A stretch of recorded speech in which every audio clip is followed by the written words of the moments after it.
Gentlemen, we need to talk about F1 24.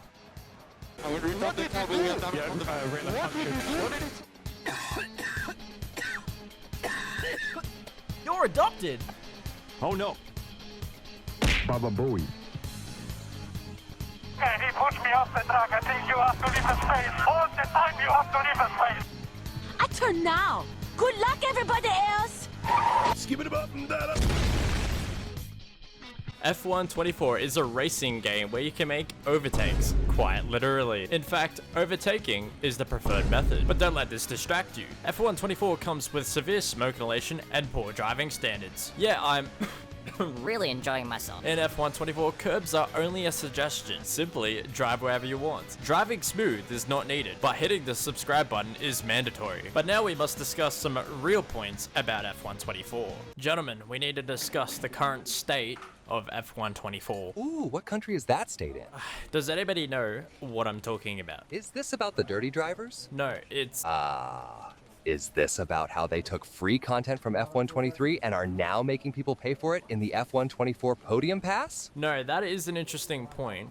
But actually... So I guess this must be about the glitches then? No, this is about the handling model. And to explain what has happened and what is going to happen next, we've got to go back in time. It's 2 weeks before launch. Life is good and we're about to get our hands on the brand new F1 game. One of the big marketing points for F1 24 was the brand new overhauled handling model, filled with anticipation. The creators and YouTubers jump into the new track models such as Spa and Silverstone to try out the new handling model. The new track models were fantastic, but the new handling model felt completely alien. All the creators started to panic and give their feedback about the current handling model. It's not looking good, bruv. As the handling model wasn't classified as a bug and a big overhaul marketing point for this year's game, the creators started uploading their pre-release videos describing how they felt about the handling model.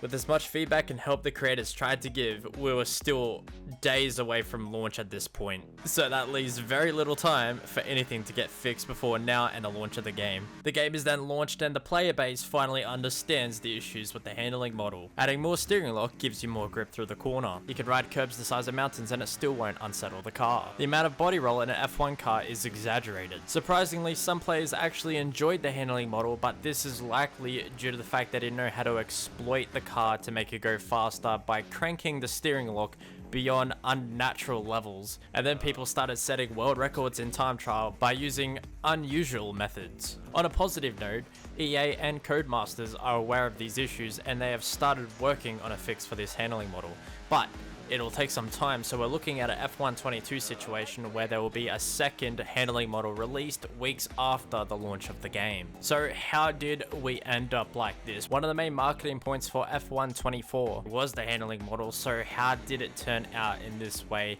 for the launch of the game? Well, apparently Max Verstappen was consulted about the handling model, and this might have influenced how sensitive on turn-in the car is. It is believed we lost one of the main sources of good feedback, and that is from Dave Greco, who has been contributing to the feedback and development of the handling models for the past 9 years before he stopped just before F1 23, and with F1 24 being the first major handling overhaul for the past couple of years, it is clear to see that we've headed in a direction based on new ideas that has ended up in this situation. While David Greco always wanted to take the handling model in a simulation direction, obviously the game has to be made for everyone and everyone has to be able to drive it, creating this sim-arcade experience. It is believed that the lead developer for this year's handling model played the game mostly on controller while testing it, and this could explain why players feel like it's almost a mobile game that's being ported into the handling model for F1 24. Now, as most of the testing was completed on controller, you would think that the controller would be just as quick if not better than it was in F1 23, but because it is unable to exploit the steering lock driving style that wheel users can use, it means they are severely slower at this stage in the game. It is currently unknown when these fixes will come out for the handling model, but this may be a major setback for Codemasters and EA in the sales department, considering it was one of their main selling points of the game. Simply put, the game can't be left in its current state because they won't be able to run an esports competition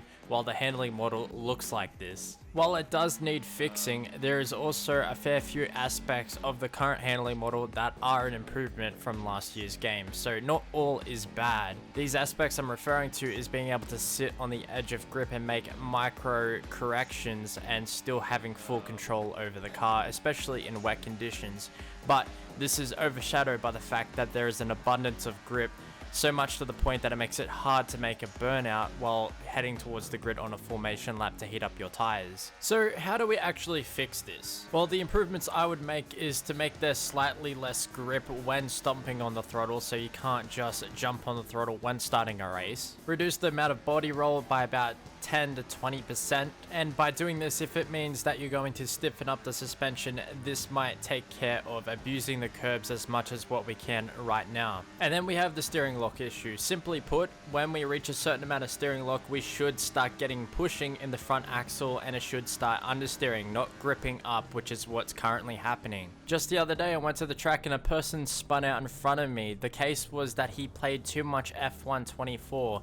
This is a phenomenon where we call it F124 syndrome, where they try to apply too much steering lock, but it doesn't work in real life. The other issue we need to take care of is the amount of degrees of rotation needed in the steering wheel currently. I'm running at like 500 degrees of rotation just so that the car feels normal, because the steering isn't one-to-one with how much input I'm putting in. For example, when I put in 30 degrees of rotation, it feels like I'm getting 60 degrees of steering instead. And for comparison, people in F123 mostly ran around 300 to 360 degrees of rotation compared to me running 500 degrees in this year's game. If they can fix up all of these issues, and there are a few of them, then I think we can get a better handling model than last year. Worst case scenario is we just nuke this current handling model, go back to F123's handling model and tweak it from there. So how does the rest of the game add up? Well, they've added driver career where you can play as a driver in career mode, but I feel like this is something that could have been added years and years ago, to be honest. On a positive note, they've added a bunch more cutscenes to make the game more immersive.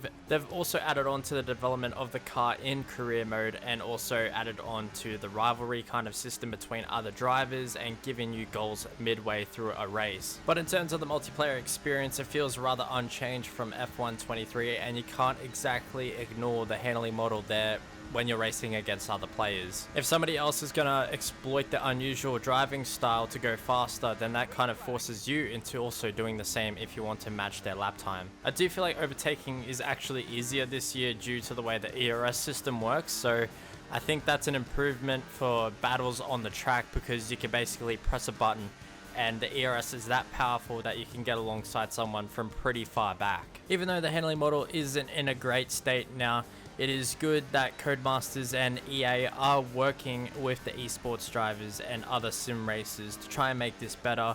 Hopefully they can improve this as soon as possible and we can get a better handling model in the very near future. If you have gotten to try out the game already, be sure to leave your feedback in the comments section below. Let me know what you agree with, what you disagree with, and if you enjoyed the video, be sure to leave a like and subscribe. I'll be making more mods videos in the near future. Stay tuned for that and let me know what you want to see. But until then, thanks so much for watching.